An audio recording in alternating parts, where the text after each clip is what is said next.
1 month after I signed the divorce papers, I found myself standing at the doorstep of the man I once promised forever to, my ex-husband. It was late, cold, the kind of night where even the wind feels personal. I had no umbrella, no plan, just a soaked jacket clinging to my skin and a pregnancy test clenched tightly in my fist. My heart was pounding louder than the rain hitting the porch roof. I didn't know what I expected. Maybe a moment of surprise, a flicker of concern, a sliver of the man I used to know. But when the door opened and he saw me, he didn't ask if I was okay. He didn't invite me in. He just stared, emotionless. I tried to speak, but the words caught in my throat.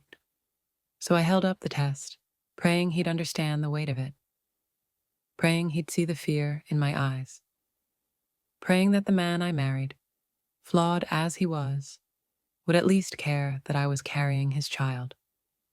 But all he said was, "That's no longer my business." And then he shut the door, not slowly, not gently. He shut it like I was a stranger on his porch, selling something he never wanted. And as the door clicked shut and the porch light flicked off, I stood there stunned, alone, and pregnant. That was the night I realized some doors don't just close, they lock. And sometimes what's waiting on the other side of rejection is something far more powerful than I ever imagined. Before the door slammed, before the silence, before the pregnancy test changed everything, there was love, or something I believed was love. I was 23 when I met Eric. He was the kind of man who knew how to command a room, confident, sharp, ambitious. I was in my final year of university, juggling lectures and dreams that felt just within reach, when he walked into my life like he'd always belonged there. We met on campus, he was given a talk on entrepreneurship, and I was covering it for the student paper. He noticed me scribbling notes in the corner and said something corny like, "Hope you're writing down that I'm single." I laughed. I shouldn't have, but that laugh started it all. We went from classmates to friends to lovers in a matter of months.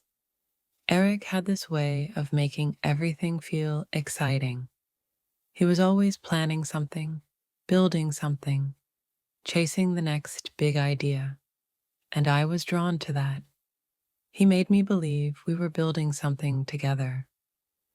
We graduated and moved in together in a tiny apartment with chipped countertops and creaky floors.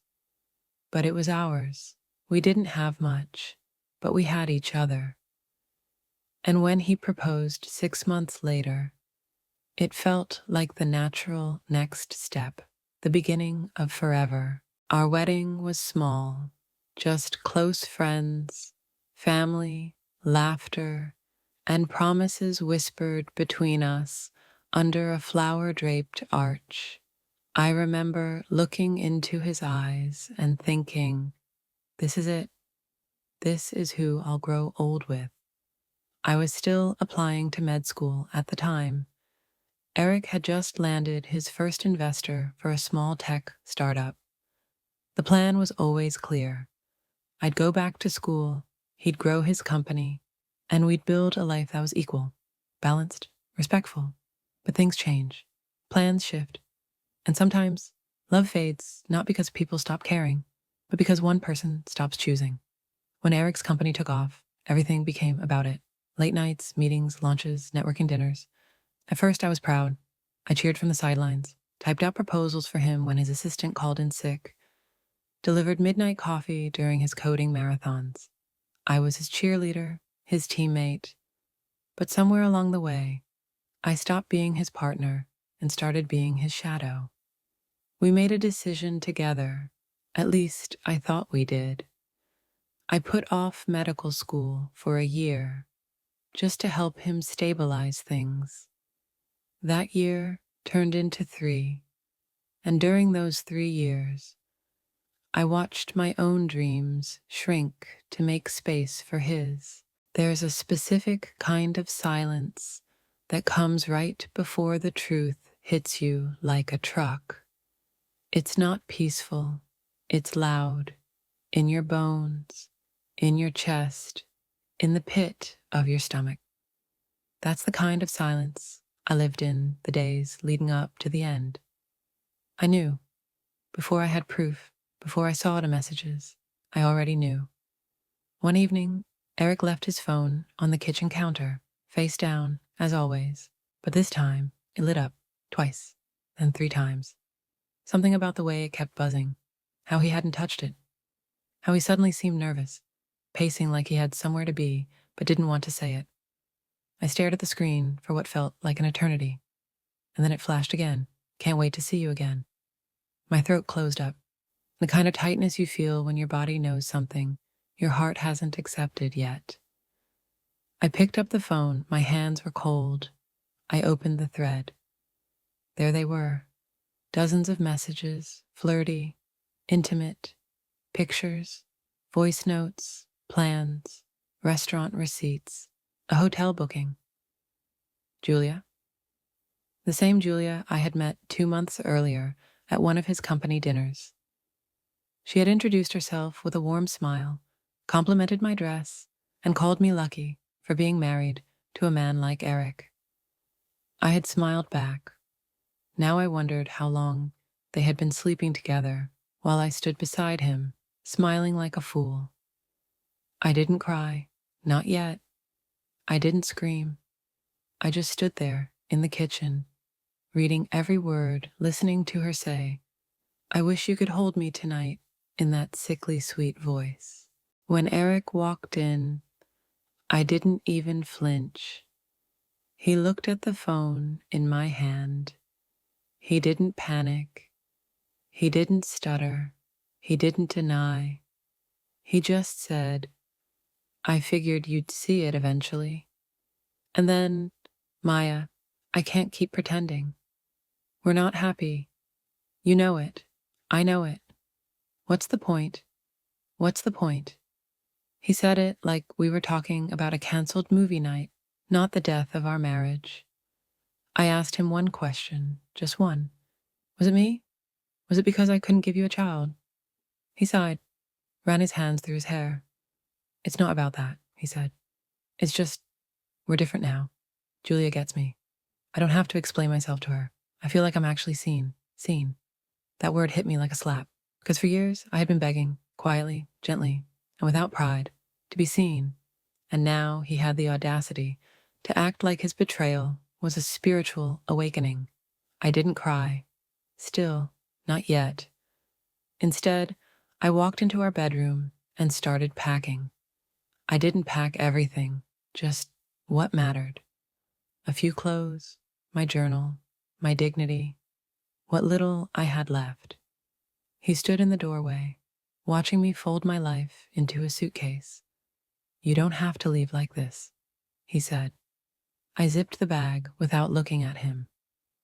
"I should have left the day you stopped looking at me."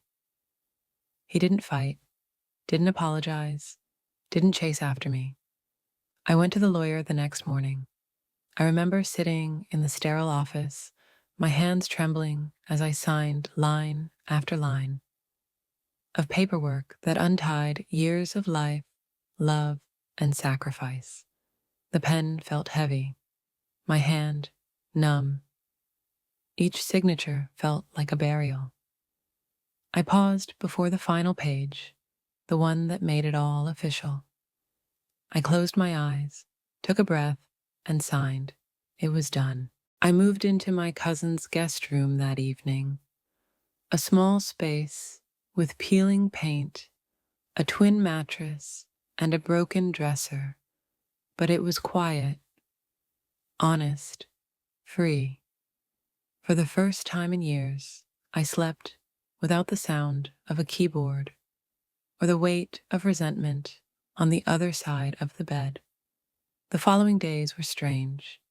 There's an emptiness that follows divorce, not just from the loss of a partner, but the loss of a role. I was no longer a wife, no longer someone's person, just Maya, just a woman learning how to be whole again. But the strangest part, I didn't miss him. I missed the woman I used to be, the one who believed she deserved more. I had abandoned her to save a marriage that wasn't willing to save me. And now, the silence in that guest room didn't feel loud anymore.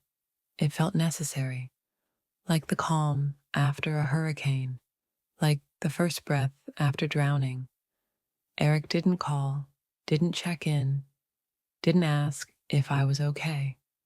And part of me was relieved, because I knew that if he had asked, if he had shown even a sliver of remorse, I might have been tempted to return to a fire that almost consumed me.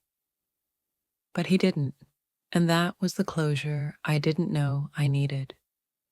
I thought that was the end of the story, that I had finally walked away from the worst of it. But life had one more surprise waiting for me. It started with a skipped period. I barely noticed at first. I chalked it up to stress, the trauma, the sudden change in environment. My whole life had shifted in a matter of weeks. My body was allowed to be late. But then came the exhaustion, the kind that clings to your bones. I'd walk across the room and need to sit down. The smell of coffee made me sick, and Danny's cooking, which I normally loved, turned my stomach. I told myself it was anxiety. But in my heart, I knew. There was something else, something more. On the third morning, I woke before sunrise. The world was still, silent. I walked to the bathroom, hands shaking. I followed the instructions, waited the longest 2 minutes of my life, and looked down. 2 lines. Positive. I didn't cry. Not immediately. I just sat on the bathroom floor, staring at the test, as if it might change its mind. The word pregnant burned itself into my vision. My hands wrapped around it, but my heart felt like it was floating above my body. I thought about everything. About the man I married. About the woman I used to be. About what it meant to carry the child of someone who had emotionally abandoned me long before the divorce. I thought about telling Danny. I thought about keeping it secret. I even thought about disappearing. But in the end, the choice was clear. Eric had to know. Not because I wanted anything from him. Not his love, not his money, not even his name on a birth certificate. But because he had the right to know, and I needed to say it out loud. I needed to reclaim my voice, even if it shattered again in the process. So I went to him. I didn't call. I didn't text. I just showed up. It was late, cold. The sky was gray, and the rain had started to fall. Gentle at first, then steadier. I stood in front of the house we once shared, the place I used to call home, clutching the pregnancy test in my fist, like a weapon, like a shield, like proof that I was still alive, still changing, still moving forward, even when everything else had fallen apart. I didn't have an umbrella. I didn't care. My coat was soaked through. My heart was racing. I didn't know what I expected. A flicker of surprise, maybe. A trace of the man I used to love. A softening, even just for a moment. When he opened the door, he looked at me like I was a stranger. No concern, no question. Just that blank expression I had grown so familiar with in the final months of our marriage. I tried to speak, but the words caught in my throat. So I did the only thing I could. I held up the test. I watched his eyes flicker down to it, watched him recognize what it meant. I stood there in silence, trembling, soaked to the bone, carrying his child, hoping, foolishly, that something inside him would awaken. But all he said was, "That's no longer my business." And then he shut the door, not slowly, not with hesitation. but with certainty, with finality. The porch light clicked off a second later, and I was left alone in the dark, holding a life inside me that he had already rejected. I didn't scream. I didn't pound on the door. I just stood there, the pregnancy test now cold in my palm, my breath fogging in the air, my heart breaking all over again. That was the night I learned that some doors don't just close, they lock. That sometimes the people you hope will save you are the same ones who'll leave you stranded. That sometimes strength isn't loud, it's the quiet decision to walk away when your knees want to collapse. And I walked. I walked back through the rain, each step heavier than the last. Back to Danny's apartment, back to the tiny room with the old mattress and the journal on the nightstand. I didn't tell her what happened until the next morning. When I did, she cried harder than I did. And when she asked what I was going to do, I looked down at my belly, then back at her, and said, I don't know everything yet, but I know I'm keeping it. That was the first time I called it it. Not the baby, not a mistake, not his child, just mine. And from that moment forward, I stopped looking back. After I chose to keep the baby, I started moving. Not quickly, not gracefully, but moving nonetheless. I reached out to an old classmate who once freelanced for a medical newsletter. She remembered me, said she'd try to pass along a few editing gigs. They were small, grammar cleanups, formatting, social media blurbs, but they paid enough to buy prenatal vitamins and groceries.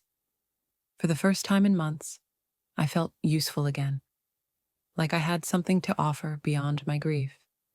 Mornings became sacred.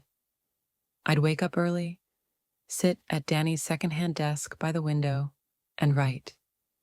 With my belly slowly growing, I'd tap at the keys while the world was still asleep. My baby's heartbeat was still too faint to feel, but somehow I sensed its rhythm in the work. At Danny's suggestion, I joined a local prenatal yoga class at the community center. I almost didn't go. I stood outside the door for 5 minutes, hands clammy, heart racing. I felt like an imposter walking into a room full of glowing women who were probably excited, married, supported. Everything I wasn't. But I was wrong. Inside were women just like me. A few were alone. Some were scared. One had lost her job. Another had been through IVF. They smiled at me like I belonged, no questions asked. The instructor, a woman named Gina, with soft eyes and a voice like honey, placed a gentle hand on my back and whispered, "You're safe here." And I believed her. After the first session, I cried in the bathroom. Not because I was sad, but because for the first time in a long time, I felt connected again. Not just to others, but to myself. That same night, I had the idea for the blog. I called it Letters to My Baby. It started as a private journal. I didn't tell anyone at first, not even Danny. It was just me, a blank screen, and the thoughts I hadn't said aloud. I wrote as if my child could read my heart. Each entry was a letter, raw, honest, sometimes messy. I wrote about fear, about hope, about how scared I was to love again, about how I worried I'd never be enough, about how I prayed, silently, that I wouldn't pass on the pain I carried. I wrote, I don't know what I'm doing, but I promise to keep trying, for you. And then one night, after 5 entries, I hit publish. I didn't expect anything. It was anonymous, a whisper into the void. But within days, comments trickled in. This is me right now. Thank you for putting this into words. I thought I was alone. And suddenly, I wasn't alone anymore. More messages came. Women. Mothers, survivors, some with similar stories, others with completely different ones, but the same ache, the same courage. They wrote from small towns and big cities, from hospital beds and bunk beds. They told me I was brave, but I wasn't. I was just honest, and that honesty was enough.